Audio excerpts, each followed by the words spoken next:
दिल मर जाता है आदमी का जब वो नेकों की सोहबतों से दूर रहता है। दिल मर जाता है जब आदमी अच्छी बातें नहीं सुनता है। दिल मर जाता है जब उनकी निगाहों में गंदे लोग बसते हैं, निगाहों में अच्छे लोग बसें, निगाहों में माँ बस जाए, निगाहों में बाप बस जाए, और मरने के बाद ये बोले मेरी माँ ने ये कहा था, मेरे वालिद ने ये कहा था, मेरी माँ ये बोली थी, मेरी माँ कहती थी ऐसा खाओ, मेरे वालिद कहते थे बाहर जाओ, किसी के सामने गलत बात मत बोलो, दूसरों को तकलीफ मत पहुंचाओ, चपड़ चपड़ बातें करके खतरे में मत पड़ जाओ। जो चुप रहता है नजात पा जाता है, जो बातें ज्यादा करता है वो ज्यादा मुसीबतों में फंस जाता है। गैर जरूरी बातें मत करना। ये सारी बातें आज आप बोलें, आप अपने बच्चों को कुछ छोड़ के जाएं ताकि बच्चे आपका चर्चा करें कि मेरे वालिद ऐसे जीते थे, मेरे वालिद ऐसे रहते थे, मेरी माँ ऐसे रहती थी। तो अब हम ऐसी जिंदगी ना गुजारे कि मेरा बच्चा लोगों से बोले मेरी माँ हम सबों को छोड़ के मोबाइल चलाती थी, मेरी माँ हमको हमारे स्कूल की फिक्र नहीं थी, वह 24 घंटे मोबाइल में लीन रहती थी, मेरे वालिद से 24 घंटे झगड़ा करती थी, मुर्गी की तरह लड़ाई करती थी। ऐसी शख्सियत मत बनाना, कामयाब शख्सियत, सक्सेसफुल पर्सनालिटी, ताकि बच्चे आपको अपने लिए रोल मॉडल मान ले। मेरी माँ ऐसी थी, मेरे बाप ऐसे थे, मेरे बाप ऐसे कहते थे। तो आपके बाप अच्छे थे तो आज उसका चर्चा हो रहा, लेकिन आप जिस हाल में भी जी रहे हैं बच्चों के लिए क्या छोड़ के जा रहे हैं। इसलिए बच्चे आपको क्या बोलेंगे कि मेरा बाप बहुत सिगरेट पीता था, मेरा बाप दिन भर में 100 पुड़िया खाता था। जाहिर सी बात है मैं 100 पुड़िया खाऊंगा तो मेरा बेटा यही तो बोलेगा, मेरा बाप 100 पुड़िया खाता था, मेरा बाप 100 सिगरेट रोजाना पी जाता था, मेरा बाप घर में रहता था तो मेरी माँ से लड़ता रहता था, और जब घर से बाहर जाता तो दूसरों की मार खा जाता था। ये हमारे वालिद की छवि थी। आप पुड़िया खाएंगे तो पुड़िया के बारे में बोलेगा, लेकिन जब आप फजर की नमाज के बाद 1 घंटा कुरान पढ़ेंगे तो आपके मरने के बाद बच्चा बोलेगा मेरा वालिद उस वक्त तक चाय नहीं पीता था जब तक कि वह सूरे बकरा की तिलावत नहीं कर लेता था। मेरी माँ उस वक्त तक रात में बिस्तर पे नहीं जाती थी जब तक कि मेरी माँ सूरे मुल्क, सूरे तुखान, सूरे यासीन की तिलावत नहीं कर लेती थी। मेरी माँ हमको खाना खिलाकर सुला के उस वक्त तक नहीं सोती थी जब तक कि 500 बार दुरूद मुस्तफा पे न भेज देती थी। तो जब माँ अपने बच्चों के लिए इस तरह रूहानी खुराक छोड़ती है तो उनके मरने के बाद उनकी अच्छाइयों का चर्चा होता है, बच्चे उसकी मिसाल देते हैं दूसरों के सामने। आप क्या छोड़ के जा रहे हैं? आजकल मुरीद कहता मेरा पीर दिन भर में 100 सिगरेट पीता है, मेरा पीर दिन भर में 100 पुड़िया खाता है, मेरा पीर दिन भर में अंग्रेजी हिंदी के 5 अखबार पढ़ जाता है। जैसा पीर वैसा मुरीद, पुड़िया खोर पीर अब पुड़िया खोर मुरीद, अखबार पढ़ने वाला पीर अखबार पढ़ने वाला मुरीद। इसी हंगामे में एक पीर तो वो भी था जिस पीर का चर्चा आज सारी दुनिया में हो रहा है। जब भी देखा अमरे बिल मारूफ करता देखा, जब भी देखा दरसे बुखारी देता देखा, जब भी देखा मुफ्तियों की झुरमुट में देखा, जब भी देखा दीनी बातें करता देखा, जब भी देखा घर में वही दीन की खिदमत, अमेरिका में वही दीन की बात, बिहार के देहात में वही दीन की बात। ये नहीं देखा कि दिन भर में 10 पुड़िया 5 पुड़िया खाया हो, ये नहीं देखा कि दिन भर में 50 अखबार पढ़ा हो। जब भी देखा फिक्र की किताबों को पढ़ते देखा। 75 साल की उम्र का शय जब किताब मुताला करता रहा, किताब दूसरों से पढ़वा के सुनता रहा। वह कौन था? जो इल्म दोस्त था, जो फतवा का मुताला करता था, दूसरों को दर्स देता था, कभी बुखारी का दर्स, कभी अमरे बिल मारूफ। वो डकैतों की झुरमुट में नहीं, मुरीदों आलिमों मुफ्तियों की झुरमुट में रहता था।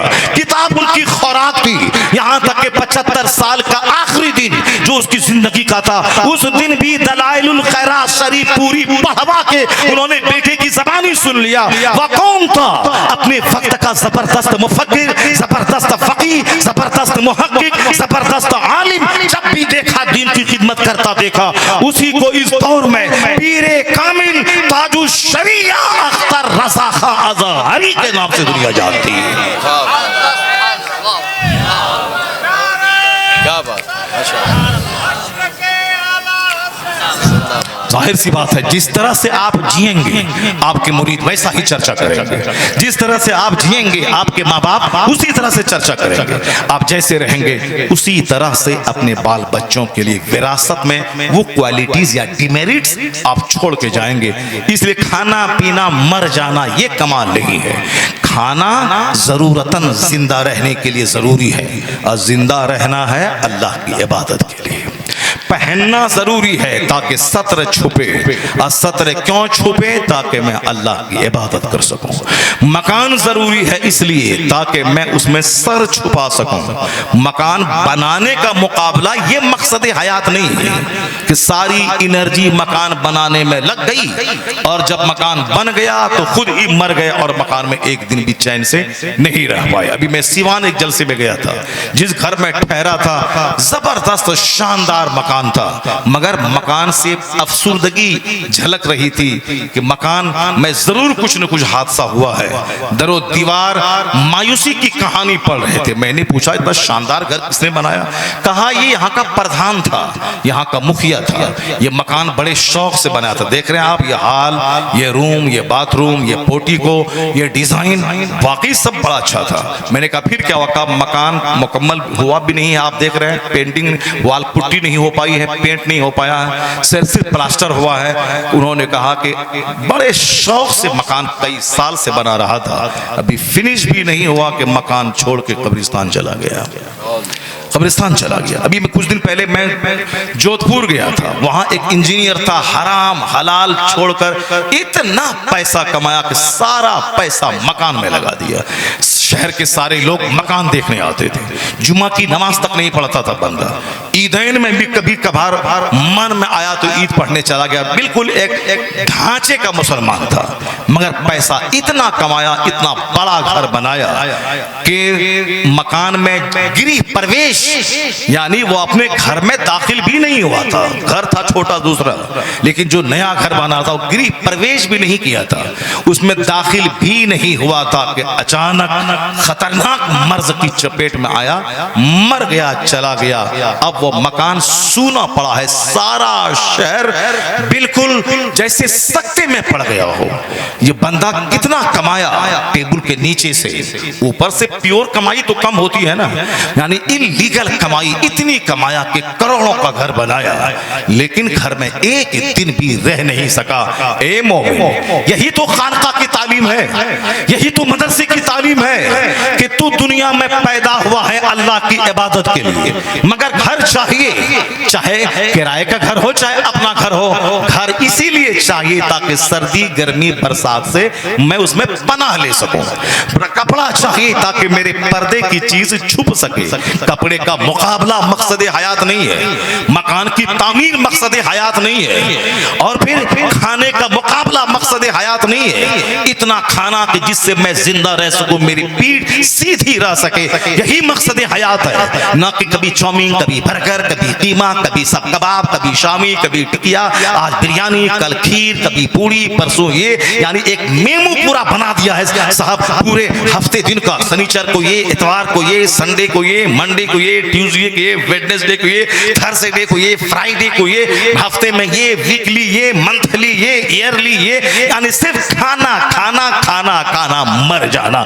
ये खाना इतना खाना कि पीठ सीधी रह सके, मकान इसलिए ताकि मैं सर छुपा सकूं, कपड़ा इसीलिए ताकि मैं पर्दे की चीज ढांप सकूं, और ढांपू क्यों? जिंदा रहूं, और जिंदा रहूं क्यों? खुदा की इबादत कर सकूं।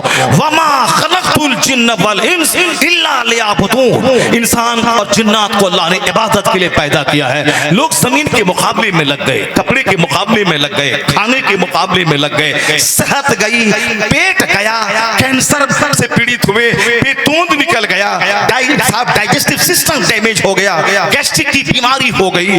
जबकि हमने कहा ज्यादा खाना, अपने घर में 250 ग्राम गोश्त में 10 आदमी खा लिया, अत्ती जाके खाने में गए तो आधा केजी गोश्त अकेले पेट में डाल लिया, अपने घर में आधा केजी में 10 लोग खा ली, और जब वलीमा खाने गए तो 1 केजी अकेले पेट में डाल लिया।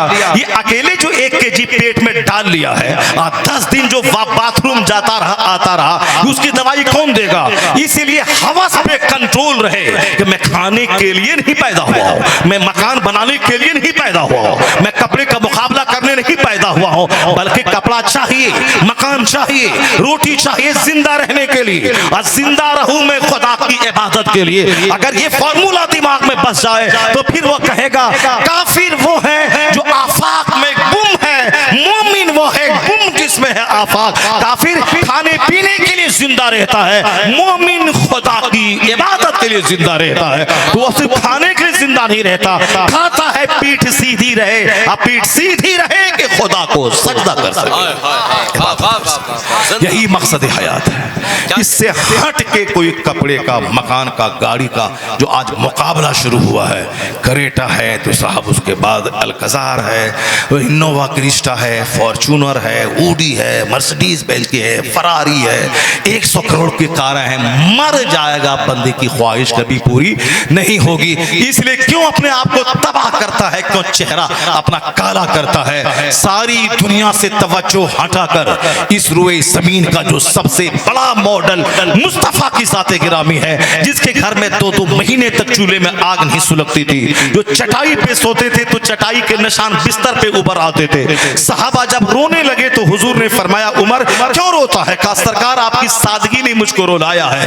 ये ईरान और रूम के बादशाह रेशम पहने, ऊंची इमारत में रहे, और अल्लाह का महबूब चटाई पे ऐसे सोए कि जिस्म पे चटाई के निशानात उभर आए, बिस्तर तक नहीं है। सरकार उठकर बैठ गए, कहते हैं उमर रो मत, मैंने दुनियादारों के लिए छोड़ दिया है, अपने लिए आखिरत को पसंद कर लिया है। यही फॉर्मूला मुस्तफा जाने रहमत अगर सारे मोमिन अपना लें कि मैंने दुनियादारों के लिए छोड़ दिया है, अपने लिए आखिरत को पसंद कर लिया है, कभी चेहरा मैला नहीं होगा, हमेशा चेहरा खिला रहेगा, किराए के घर में भी रहेगा, बादशाहों जैसा सुकून अल्लाह अता फरमा देगा।